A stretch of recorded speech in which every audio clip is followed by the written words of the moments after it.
This is the Galaxy S7 Edge, and it costs £639 in the UK, so it's one of the most expensive phones on the market. But is it worth the £70 extra compared to the normal S7? So taking a look at the design of the S7, we've got the S6 here, and as you can see, things look pretty similar. Obviously the Edge is a slightly bigger version, but we've still got this combination of glass and metal. The phone is actually a little bit thicker than before, so it's 7.8mm by our measurements. But that's a small price to pay, considering Samsung has listened to fans and given them exactly what they've been asking for. So on the top here, we've got the SD card slot, which also has the SIM card in there, so expandable storage is back. So that's one of the major things that's come with the S7. The device is also waterproof, to a rating of IP68, so that's number 2 on the list. And although the battery isn't removable still, there is a much bigger battery inside, which is one of the reasons why we don't mind it being a little bit thicker than before.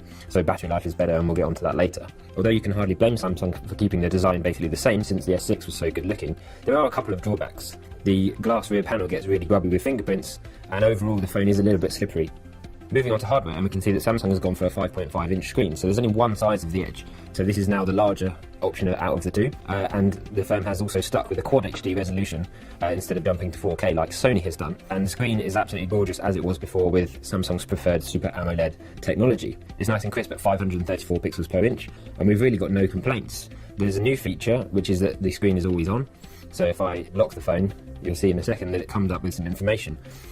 This is one of the features being touted of the S7, but we're a little bit disappointed. There's not actually that much control over what the screen displays. It jumps around the screen every now and then, presumably to save pixels getting burnt out.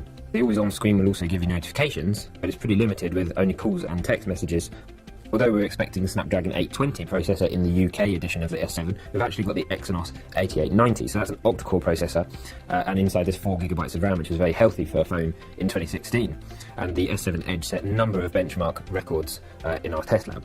Although the S6 was available in 3 different capacities, Samsung has decided that the S7 is only going to be available in 32GB. Presumably this is because of the SD card slot, which can take up to 200GB cards. Sadly, Samsung has chosen not to support the adaptive storage feature of Android Marshmallow, but you can carry on using it like a regular SD card. As you'd expect, there's still a fingerprint scanner hidden in the home button, which you can use to unlock the phone. It doesn't always work, but it's pretty good. Samsung has kept the heart rate monitor, which sits on the back next to the camera, but unfortunately the IR blaster is now gone from the top, so you can't use the S7 Edge or the S7 to control devices around your home like your TV. Moving on to the camera, which is one of the main features of any phone, and Samsung has actually dropped the megapixels from 16 down to 12, but thanks to camera tech such as dual pixel technology, larger pixels, optical image stabilization and an aperture of f1.7, Samsung says it lets in 95% more light than it did before. It can also shoot 4K video and slow motion at 240 frames per second. At the front we've got a 5 megapixel camera with the same 1.7 aperture, and in general we've been really impressed with both cameras, and the S7 Edge is one of the best on the market for photography. As we mentioned earlier, the phone is a little bit thicker than before to fit in a bigger battery, and at 3600 mAh it's really impressive in terms of battery life, setting a record of 11 hours and 25 minutes in our benchmark test.